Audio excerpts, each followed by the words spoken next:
नमस्कार, जेके प्राइम में आपका स्वागत है। मैं हूं विनोद कुमार। दर्शकों, कश्मीर के हालात सामान्य हैं, लेकिन कुछ सियासी जमातें, कुछ ऐसे नेता हैं जो जानबूझकर बयानबाजी करके खुद को सुर्खियों में बनाए रखना चाहते हैं और हालात खराब है ऐसी परसेप्शन पैदा करने की कोशिश करते हैं। लेकिन जो सांसदों का प्रतिनिधिमंडल आया है, राम गोपाल यादव की अगुवाई में, आज अनंतनाग में था, उस प्रतिनिधि मंडल की अगर बात सुने, खुद रामगोपाल यादव की बात सुने, तो कश्मीर के हालात में बहुत बेहतरी आई है। आइए देखते क्या कहना है।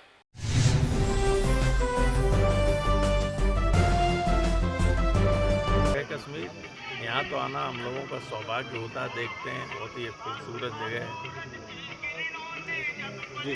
तो सर, प्रभु से यही प्रार्थना करते हैं कि यहाँ चारों तरफ शांति रहे और कश्मीर का जो नाम है, जो यश है, वो फिर उसी तरह से हो जाए पहले से बेहतर है। जहाँ तक मैं समझता हूँ, पहले भी आया हूँ जी, अब भी आया हूँ, बेहतर है और लोगों का फीडबैक भी ठीक है। लेकिन जब तक आप लोगों का सबका सहयोग नहीं होगा, तब तक जैसा होना चाहिए वैसा नहीं हो सकता। सहयोग तो हर जगह हर तरह का होता है, मन से होता है, दिल से होता है, कर्म से होता है। सर, बेहतरी किस लिहाज से आप देख रहे हैं? पहले से आपने बेहतर बताया, किस लिहाज से? कहीं अस्पताल देखिए, हम लोगों ने ज़्यादा देखा नहीं, हॉस्पिटल्स वगैरह में गए हैं तो थोड़ा सा फर्क तो है पहले से। तो सिक्योरिटी पॉइंट ऑफ व्यू से अगर हम देखें, क्या लग रहा है आपको? कश्मीर वाकई तौर पर बदल रहा है? चारों तरफ सिक्योरिटी लगी। जब ये माहौल तो तब पूरा ठीक होगा जब सिक्योरिटी की जरूरत ही है रहे जी। तो अभी भी लग रहा है कि टेक टाइम जी। पड़ोसी क्या सोचते हैं इस पर भी निर्भर करता है।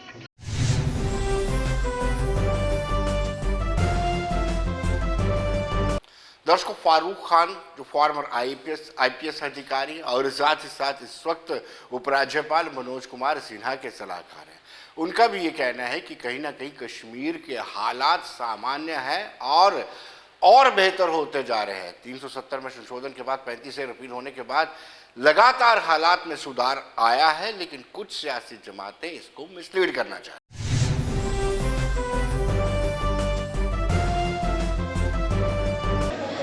Well, I don't know why some kind of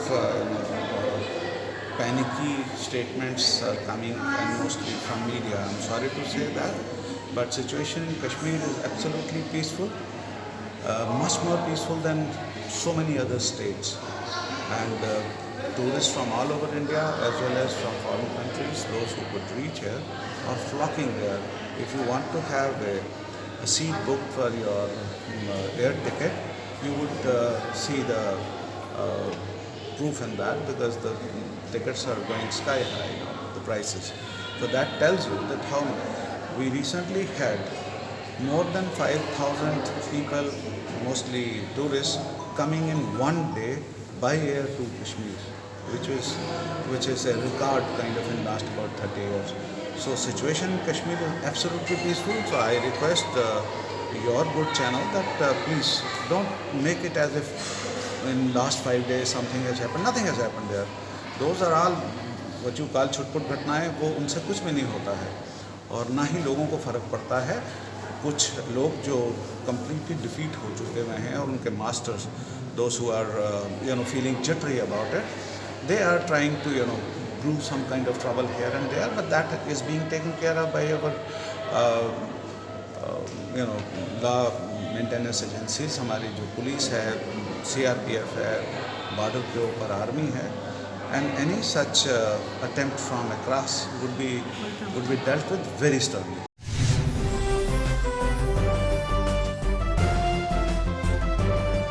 दर्शकों, इस वक्त फोन लाइन पर हमारे सीनियर सहयोगी अनंतनाग से फिदा हुसैन हमारे साथ जुड़ चुके हैं।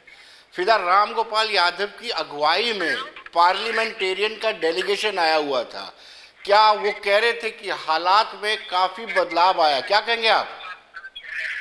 देखिए विनोद, मैं आपको बता दूं कि अगर आज हम पार्लियामेंटेरियन डेलीगेशन की बात करें करी गई, जिसके नेतृत्व में जो है राम गोपाल यादव, जो कि यूपी से ताल्लुक रखते हैं, समाजवादी पार्टी से वो ताल्लुक रखते हैं, जनरल सेक्रेटरी है पार्टी के। और जब वो यहाँ पर अनंतनाग पहुंचे और अनंतनाग पहुंचने से पहले सबसे पहले वो सूर्य मंदिर मटन पहुंचे, जहाँ पर उन्होंने पूजा अर्चना की।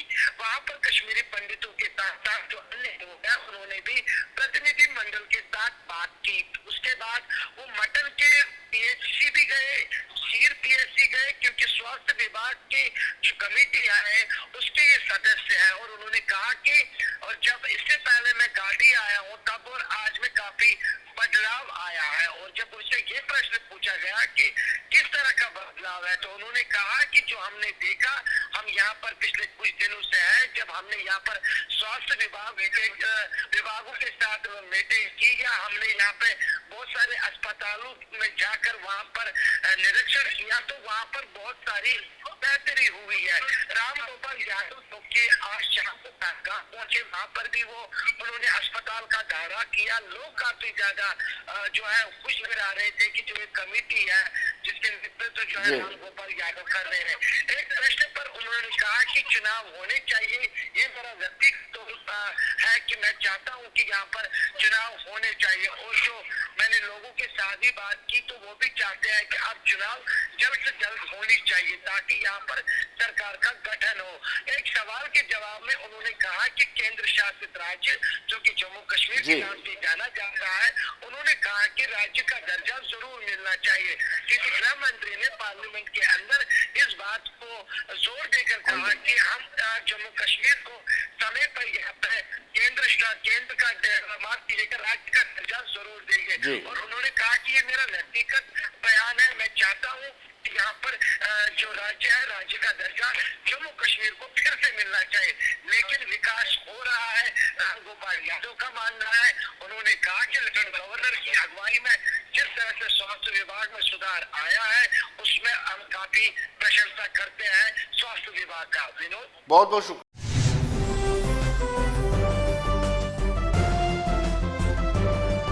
दर्शकों, शुरुआत में जैसे मैंने कहा कि कुछ लोग हालात सामान्य होने के बावजूद भी बयानबाजी करके अपने आप को सुर्खियों में बने रखना चाहते हैं।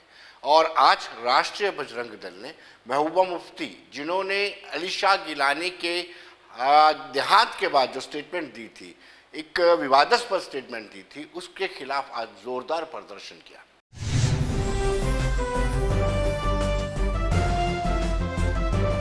महबूबा मुफ्ती, महबूबा मुफ्ती, महबूबा मुफ्ती,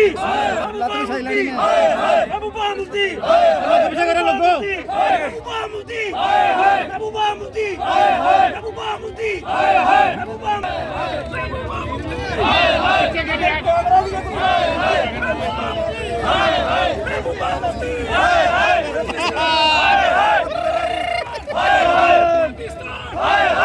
सरकार से ये मांग कर रहे हैं कि जिसने देशद्रोह का काम किया है उसको तुरंत अरेस्ट करना चाहिए।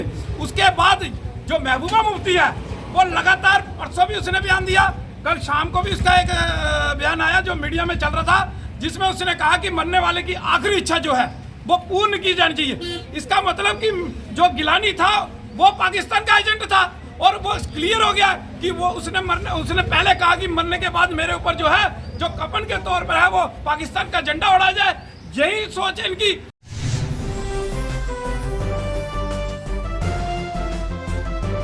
दर्शकों, 25 सरपंचों ने आज जोरदार प्रोटेस्ट किया। डिस्ट्रिक्ट सांबा में एक सरपंच को हटाए जाने के बाद से मामला तूल पकड़ता जा रहा है।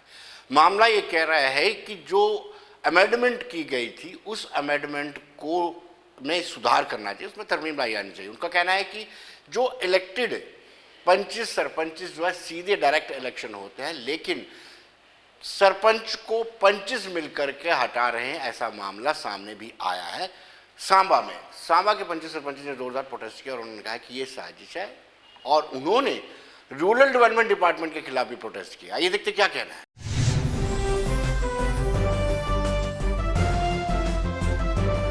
आइए सामने आइए, सामने आइए।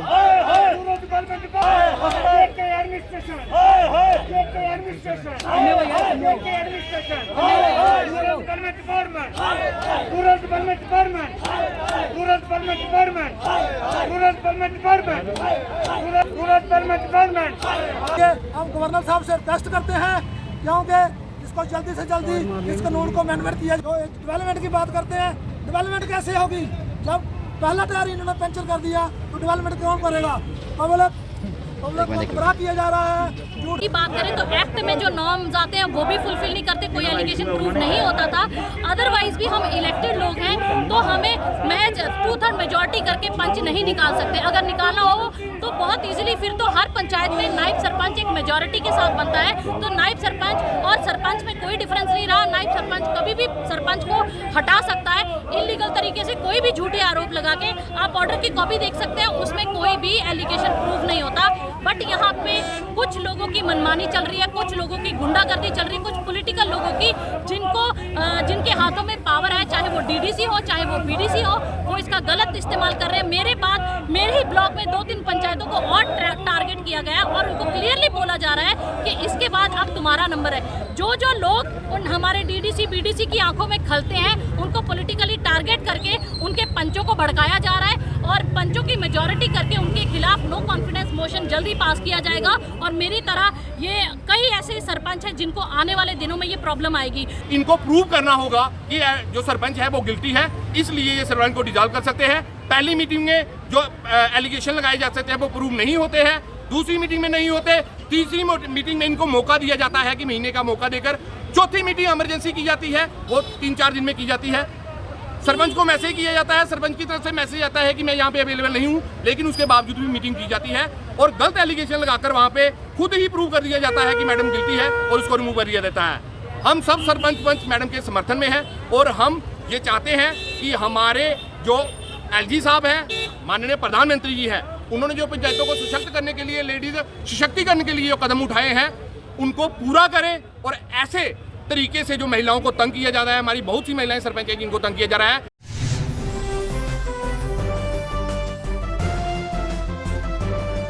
दर्शकों, पंचायतों को सशक्त बनाने के लिए केंद्र सरकार पुरजोर कोशिश करती है, लेकिन कहीं ना कहीं अधिकार की बात को लेकर के पंचिस सरपंचिस हो, बीडीसी चेयरमैन हो, डीडीसी के सदस्य हो, उनमें आपस में तनातनी का माहौल बना रहता है। ऐसे ही त्रेवा में एक ट्रांसफार्मर का उद्घाटन करना था, उस उद्घाटन को लेकर के त्रेवा में जो सरपंच है और वहाँ के बीडीसी डीडीसी सदस्य तरनजीत सिंह टोनी हो, दोनों के बीच में कहासुनी होगी। कहासुनी इतनी ज़्यादा बढ़ गई तो आप अंदाज़ा नहीं लगा सकते हैं कि पुलिस को इंटरवेन करना पड़ा और अल्टीमेटली ये सारी चीज़ें बिल्कुल सामने आ रही हैं कि 3 टायर पंचायती राज तो बना दिया है, 73rd अमेंडमेंट को लागू कर दिया गया है, लेकिन वर्चस्व की लड़ाई को लेकर के आज भी तमाशा शरेआम होता है।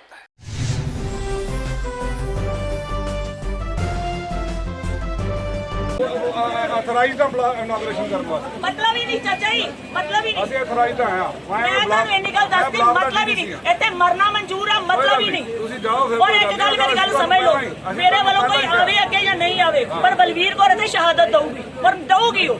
ਚਾਚਾ ਇਹਨਾਂ ਨੂੰ ਆਣਾ ਹੀ ਨਹੀਂ ਚਾਹੀਦਾ ਸੀ। ਕਿਉਂ ਨਹੀਂ ਆਉਣਾ ਚਾਹੀਦਾ? ਮੇਰਾ ਬਲਾਕ ਹੈ ਬੱਚੇ। ਤੁਸੀਂ ਉਸ ਦਿਨ ਕਿੱਥੇ ਸੀ ਜਦੋਂ ਮੈਂ ਜਦੋਂ ਮੈਂ ਬਿਮਾਰ ਸੀ ਤੇ ਉਹਦੇ ਬਾਰੇ ਤਾਂ ਮੈਂ ਸਾਨੂੰ ਟਾਂਗ। ਅੱਜ ਅਸੀਂ ਥੈਂਕ ਯੂ ਬੋਲਾਂਗੇ ਪੀਡੀਡੀ ਡਿਪਾਰਟਮੈਂਟ ਦਾ, ਜਿਨ੍ਹਾਂ ਨੂੰ ਸ਼ਾਇਦ ਸਾਡੇ ਤੇ ਤਰਸ ਆ ਗਿਆ ਔਰ 22 ਦਿਨ ਜਿਹੜਾ ਕੰਮ 12 ਦਿਨ 'ਚ ਹੋਣਾ ਸੀ, ਚਲੋ ਉਹਨੂੰ 22 ਦਿਨ ਲੱਗੇ, ਦੇਰ ਆਏ ਦੁਰਸਤ ਆਏ, ਸਾਡਾ ਕੋਈ ਗੁੱਸਾ ਨਹੀਂ।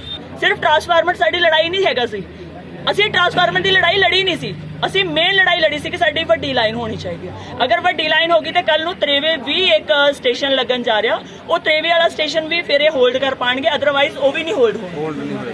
ਉਹਦੇ ਵਾਸਤੇ ਸਾਡੀ ਲੜਾਈ ਜਿਹੜੀ ਆਲਰੇਡੀ ਪਹਿਲੇ ਸੀ ਔਰ 2 ਦਿਨ ਦੇ ਵਿੱਚ ਉਹ ਵੀ ਕੰਮ ਲੱਗ ਜੂਗਾ ਔਰ ਬੜੀ ਅੱਛੀ ਔਰ ਇਲਾਕੇ ਵਾਸਤੇ ਜਿਹੜੀ ਔਰ ਬਾਰਡਰ ਦਾ ਫਰਸਟ ਗਿਫਟ ਮੈਂ ਕਹਿੰਦੀ ਆ ਕਿ ਸਾਡੀਆਂ ਪੰਚਾਇਤਾਂ ਦੇ ਵਿੱਚ ਅੱਜ ਪੌਣੇ 3 ਸਾਲ ਹੋ ਰਿਹਾ ਸਾਨੂੰ ਸਰਪੰਚ ਪੰਚ ਬਣੇ, ਪਰ ਅਸੀਂ ਕੁਝ ਨਹੀਂ ਦੇ ਪਾਏ ਆਪਣੀਆਂ ਪੰਚਾਇਤਾਂ ਨੂੰ, ਅਸੀਂ ਆਪਣੇ ਇਲਾਕੇ ਨੂੰ ਕੁਝ ਨਹੀਂ ਦੇ ਪਾਏ।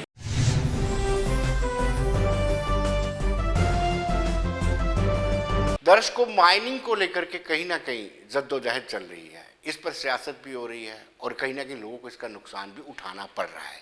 गरीब गुरबा लोग महंगी रेत और बजरी के चलते अपना मकान नहीं बना सकते हैं, लेकिन ये इशू इस वक्त छाया हुआ है और शायद यही एक कारण है कि सरकार ने फैसला लिया है कि डीसी ये रेट तय करेंगे और एसएसपी सुनिश्चित करेंगे कि कोई इलीगल माइनिंग ना हो। हमने विक्रम रंधावा जो क्रशर एसोसिएशन के चेयरमैन भी हैं, प्रभारी भी हैं, उनसे बातचीत की, एमएलसी भी, फॉर्मर एमएलसी भी उनसे बातचीत की और उनका ये कहना है कि सूर्यपुत्री पर जो बैन लगा हुआ है वो कोर्ट पर एक और सरकार को चाहिए कि उस पर संज्ञान ले, क्योंकि सूर्यपुत्री की वजह से हजारों लोगों की जीविका चलती है।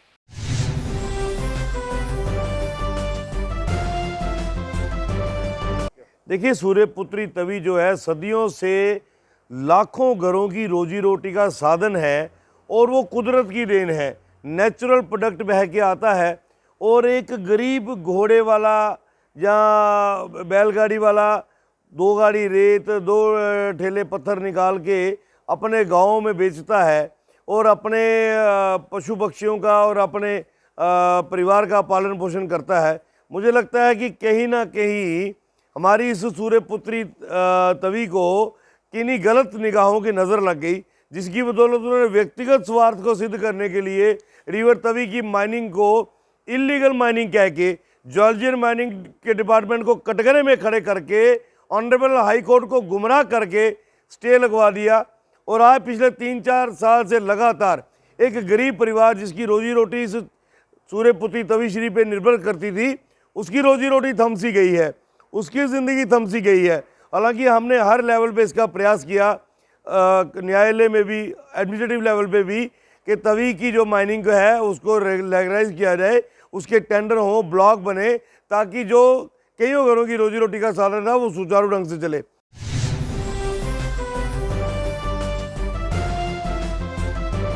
दर्शकों, कल अधिसूचना जारी की गई है। डिप्टी कमिश्नर और एसएसपी जो है कहीं ना कहीं जो रॉ मटेरियल है जिसमें हम रेत और बजरी की बात करते हैं उसके दाम सुनिश्चित करेंगे और कालाबाजारी ना हो, इस पर अंकुश लगाएंगे। जो माइनिंग की हेराफेरी है उस पर रोक लगाएंगे। हमने इस बाबत ओपी भगत जो डायरेक्टर माइनिंग उनसे बात की।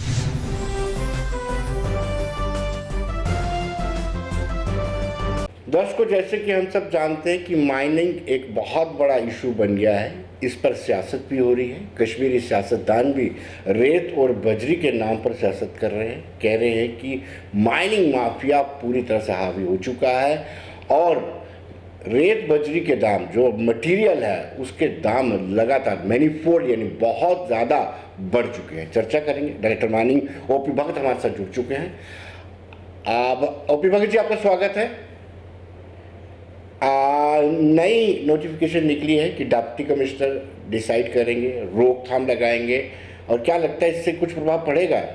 एसपी, एसएसपी और डीसीज को एक्टिव किया गया है। अगर हमारी स्टेट मशीनरी जो डिस्ट्रिक्ट मशीनरी रादर एसएसपी साहब और डीसी साहब और हमारे डिस्ट्रिक्ट मिनरल ऑफिसर्स अगर चाक चौबंद रहेंगे तो मुझे पूरा यकीन है कि हम लोग इलीगल माइनिंग के ऊपर लगा पाएंगे। जैसे आप जानते हैं कि पहले ही इतनी इलीगल माइनिंग को रोकते रोकते हमने कम से कम 31 करोड़ रुपए के लगभग फ़ाइन अभी तक कर दिया है। हालांकि वो सीधा डायरेक्ट जो है वो आम आदमी से हिट होता है, लेकिन हमारी एक मजबूरी है कि हम लोग जब तक जितने भी ई ऑक्शन माइनिंग ब्लॉक्स हैं वो सारे के सारे ऑपरेशनलाइज नहीं हो जाते, ये दुश्वारी का सामना हमें करना पड़ेगा सर। जी ओपी जी, आपको कभी एहसास हुआ कि वाकई में इसकी कीमतें बड़ी बढ़ गई हैं? एक आम आदमी ने कंस्ट्रक्शन करनी हो उसके लिए बहुत ज़्यादा दिक्कतें आ रही थी। कैसे इसको स्ट्रीमलाइन पटरी पर कैसे लाया जा सकता है? देखिए, मैं इस तरीके से बोलूँगा सर कि पिछले 4-5 महीने में हमने अभी तक जो माइनिंग लीजेस ग्रांट की हैं 139 माइनिंग लीजेस हम ग्रांट कर चुके हैं, जिसमें से बड़ी सारी जो हैं वो इस ऑपरेशनलाइज हैं। 32 को छोड़ के बाकी सब ऑपरेशनलाइज हैं। हम कोशिश कर रहे हैं जितनी जल्दी इनको ऑपरेशनलाइज किया जाएगा उतनी जल्दी ही ये सारी चीज़ें, रेट्स भी थम जाएंगे, सारी चीज़ें अपने आप स्ट्रीमलाइन हो जाएंगी। बजाय इसके अलावा दूसरा हमारे पास कोई ऑप्शन नहीं है। डिमांड अगर ज़्यादा है और सप्लाई रेस्ट्रिक्टेड है तो डेफिनेटली इसका रेट हाई होगा, मार्केट में ज़्यादा डिमांड होगी और इसका जो दूसरे तत्व हैं, असामाजिक तत्व हैं, इसका लाभ उठाते हैं। लेकिन मुझे पूरी उम्मीद है अगले आने वाले 3 महीने में हम लोग जितने मैक्सिमम ब्लॉक्स जो हैं वो ई ऑक्शन ब्लॉक्स जो हैं उनकी ईसी लेके सीटीओ लेके उसको माइनिंग लीज ग्रांट कर पाएंगे और इससे रेट जो है काफ़ी डाउन हो जाए।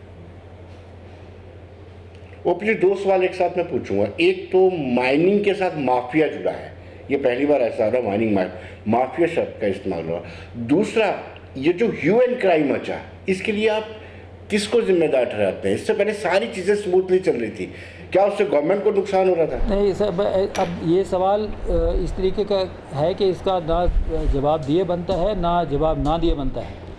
बेसिकली आर्टिकल 370 जब से रीऑर्गेनाइजेशन एक्ट बना है तब से थोड़ी चीज़ें ओपन हो गई हैं। एक्साइज में भी जो ई ऑक्शनिंग के टाइम पे लोग बाहर से अप्लाई करते हैं और उनको कॉन्ट्रैक्ट मिल भी जाता है।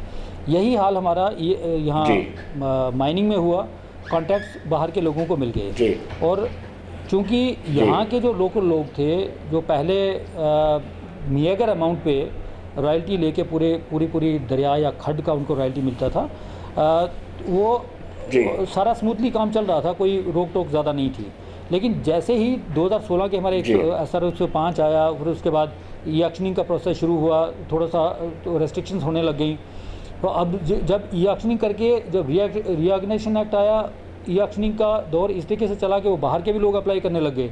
अब जब बाहर के लोग अप्लाई करके यहाँ पर, क्योंकि वो पैसे दे के आए हैं, उन्होंने ई ऑक्शनिंग प्रोसेस में हिस्सा लिया है, वो एक लीगल कॉन्ट्रैक्टर्स हैं, जब वो आते हैं तो जो लोकल किसी एक पर्टिकुलर एरिया में अपना जो डोमिनेंस है, अपनी हेजीमनी बना के बैठे हुए हैं, उनको थोड़ी प्रॉब्लम होती है, जिसकी वजह से ये उनको माफिया नाम दिया गया है उन लोगों को जो बाहर से आके यहाँ पर अपना जो रॉयल्टी कलेक्ट करते हैं। मैं इस बात को बिल्कुल जायज़ नहीं ठहराता हूँ कि आप रॉयल्टी जो है वो बढ़ा चढ़ा के लीजिए या फिर गुंडागर्दी से लीजिए, कतई नहीं। लेकिन मैंने देखा ये एक ट्रेंड ही बन गया है कि जहाँ कहीं भी आप बाहर के लोग देखते हो तो कहते हो ये माइनिंग माफिया है। वो भी मुझे लगता है कहीं ना कहीं हमें वो सूट नहीं करता है, किसी भी सूरत में हमें ये कहना ठीक नहीं लगता है, क्योंकि वो लीगल कॉन्ट्रैक्टर्स हैं और पैसे दे के आए हुए हैं। जी, मैं एक ओपी जी ये आपसे जानना चाहूँगा कि क्या वाकई में रेवेन्यू ज़्यादा जनरेट किया है ई ऑक्शन के बाद बाहर के जब प्लेयर आए हैं? एब्सोल्युटली सर, मैं आपके इस चैनल के माध्यम से ये बताना चाह रहा हूँ कि अभी तक पिछले 2017, 18, 19, 20 में 43 करोड़, फिर 53 करोड़, फिर 43 करोड़, अब 2020-21 में एकदम इसमें उछाल आया था 2019-20 में और 20-21 में ये 181 करोड़ हमने ई ऑक्शनिंग के जरिए हमने वो पैसा अपनाया। रादर उसके बाद जो रॉयल्टी भी आई तो कम से कम 219 करोड़ हम पहुंच गए थे। तो ये सब हुआ था ई ऑक्शनिंग में कंपटीशन की वजह से। पहले जो स्टेट प्लेयर्स ही थे जो काम आते थे, लेकिन अब चूँकि बाहर से भी आगे कंपटीशन बढ़ गया, उसमें ई ऑक्शनिंग जो बिड जाती है वो भी काफ़ी जाती है, जिसकी वजह से हमारा काफ़ी रेवेन्यू बढ़ गया है। और इसी वजह से हर साल जो टारगेट दिया जाता था, इस साल भी हमें टारगेट जो है वो 750 करोड़ का दिया गया है। जी ओपी जी, 139 ब्लॉक्स में से 32 ऑपरेशनल नहीं है, बाकी सारे ऑपरेशनल हैं। ये 32 कब तक ऑपरेशनल हो जाएंगे? और बाकी जो ऑपरेशनल हैं क्या उनको एनवायरमेंटल क्लियरेंस मिली हुई है? मैं ये आपको बता दूं कि जब तक माइनिंग लीज तब तक नहीं दी जाती जब तक एनवायरमेंटल क्लियरेंस नहीं होती है।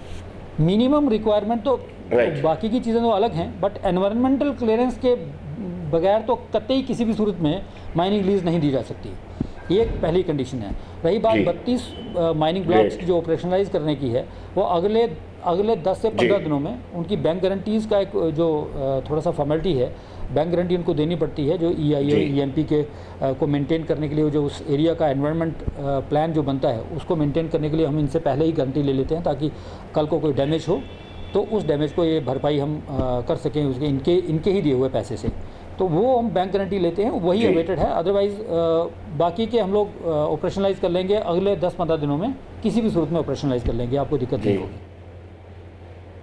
ओपी जी, 139 जब सारे के सारे ब्लॉक ऑपरेशनल हो जाएंगे तो रेट कितना स्लैश होगा? कोई इसका आपके पास एस्टिमेट है? सर यहाँ तक रेट्स का ताल्लुक है, मुझे लगता है जो डिस्ट्रिक्ट जो रेट फिक्सेशन कमेटी होती है हेडेड बाय डिप्टी कमिश्नर, उन्होंने जो रेट फिक्स किए हैं maximum deputy commissioners across the UT, उसको इम्प्लीमेंट करने की 100% कोशिश कर रहे हैं, बट जहाँ कहीं भी हमें लगता है कि कोई इलीगलिटी हो रही है तो उसके ऊपर हम लोग ज़बरदस्त शिकंजा कसे हुए हैं और हम लोग फ़ाइन कर रहे हैं, भारी फ़ाइन हो रहा है। मैंने आपको पहले ही बताया कम से कम 31 करोड़ हम लोग अभी तक सिर्फ फ़ाइन ही ले चुके हैं इनसे पूरी यूटी में इस फाइनेंशियल ईयर में। तो मतलब हमारे जो डिस्ट्रिक्ट ऑफिसर्स हैं या जो डिस्ट्रिक्ट एडमिनिस्ट्रेशन है वो अच्छे तरीके से इसके अगेंस्ट काम कर रही है। ओपी जी, आप तो क्रशर्स वालों पर कंट्रोल कर सकते हैं, लेकिन जो रॉयल्टी होल्डर्स हैं वो अपनी मनमानी करते हैं, उन पर कैसे अंकुश लगाया जाएगा? जैसे मैंने आपको बताया, हाँ, अगर किसी की शिकायत आती है, अगर कोई रॉयल्टी जिसको माइनिंग ब्लॉक मिला हुआ है, वो कॉन्ट्रैक्टर अगर कोई ऐसी कोई गलती करता है या ऐसी कर रहा है और वो हमें कोई प्रूफ दे दे तो उसका माइनिंग ब्लॉक भी कैंसिल हो सकता है, उसमें कोई दिक्कत नहीं है। अगर वो जानबूझ के कोई पब्लिक के ऊपर प्रेशर डाल रहा हो या ट्रक वाले या क्रशर्स के ऊपर इस तरीके से कोई प्रेशर डाल रहा है और रॉयल्टी ज़्यादा लेने की कोशिश कर रहा है तो उसके ऊपर कानूनी कार्रवाई की जा सकती है, उसका माइनिंग ब्लॉक भी कैंसिल हो सकता है। ओपी जी, रेनी सीजन में क्रशर नहीं चलते हैं, लेकिन हमने देखा रेनी सीजन में धड़ल्ले से क्रशर चल रहे थे, किसी ने कोई देखिए, मैंने आपको पहले ही बताया सर कि ये 31 करोड़ रुपये हम लोग अभी इलीगल फाइन कलेक्ट कर चुके हैं। ये सिर्फ इसी के अगेंस्ट था कि हम लोग जिस अब रेनी सीजन में, देखिए ये कॉमन सेंस की बात है, ये हमारा और आपका और सभी सुनने वाले दर्शकों का ये कॉमन दायित्व बनता है कि हम लोग किसी भी सूरत में एनवायरनमेंट को डैमेज ना करें। रेनिंग सीजन को इसलिए बंद किया होता है, रिप्लेनिशमेंट के लिए वो टाइम होता है रिप्लेनिशमेंट का, ताकि रिप्लेनिशमेंट हो जाए प्रॉपर्ली और उसमें खड्डे ना बने और किसी के गिरने की संभावना होती है, किसी की जान जाने की संभावना होती है। इसके अलावा अगर क्रॉप लैंड्स पास में है या इरिगेशन पूल पास में है उसको भी डैमेज पहुंचती है, मिट्टी जो है वो गीली होती है, उसमें धंसने की ज़मीन धंसने का भी खतरा रहता है। हर सूरत में एनवायरनमेंट को डैमेज होता है अगर हम मानसून के टाइम पे हम लोग एक्सट्रैक्शन करते हैं। तो हम सबका कॉमन दायित्व बनता है कि ये इस चीज़ को रोका जाए। मानसून के टाइम पे जब मुआफ ने इसको बंद किया होता है, नोटिफिकेशन निकाली होती है, तो चाहिए हमें कि नहीं करना चाहिए। राइट। लेकिन जो दूर दराज के एरिया में जो ब्लॉक अभी ऑपरेशनल नहीं है, अगर मैं उच्च दरिया की बात करूं, बीनी की बात करूं, नाज नाले की बात करूं, वहां पर भी क्रशर चल रहे हैं और वहां पर भी लीज होल्डर जिन्होंने अभी लीज ली नहीं है, जिनकी कुछ फॉर्मेलिटीज बाकी हैं, वो अभी भी पैसे वसूल रहे हैं। ऐसा मैंने आपको पहले बताया कि हम लोग इनके ऊपर शिकंजा, जहाँ जहाँ शिकायत मिलती है, ऐसी शिकायतें आपको यहीं से नहीं आएंगी, ऐसी शिकायतें अक्रॉस द यूटी आ रही हैं कि ये जो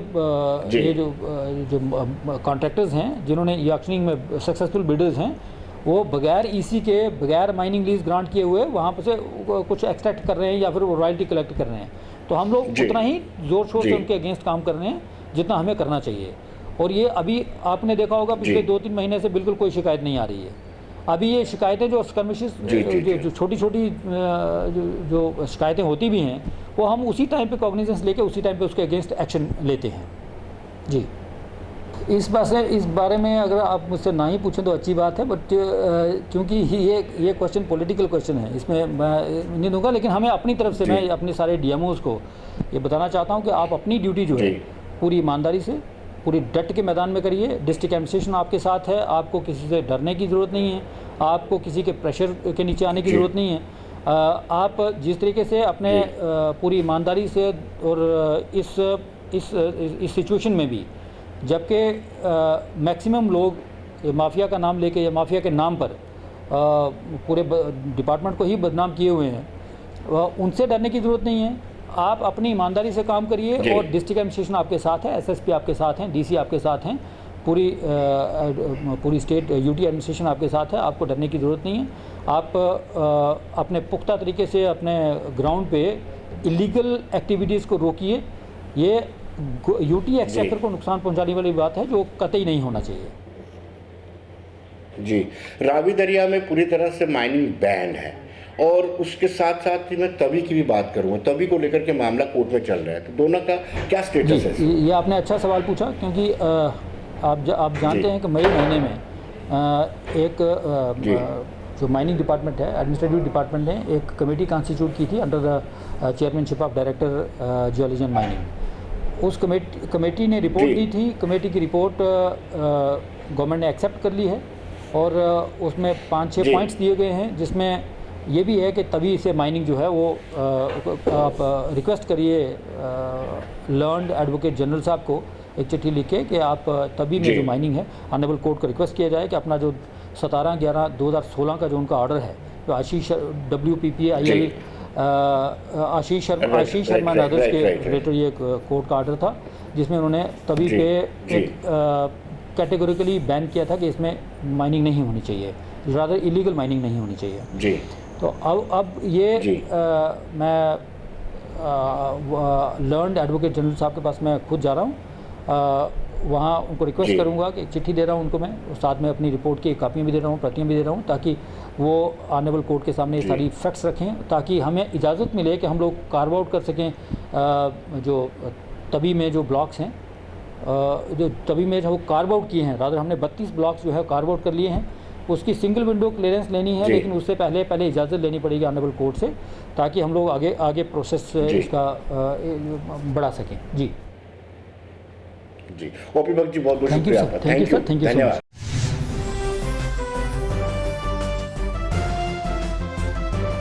दर्शकों, बने रहिए देश दुनिया की खबरों के लिए, मुझे दीजिए इजाजत।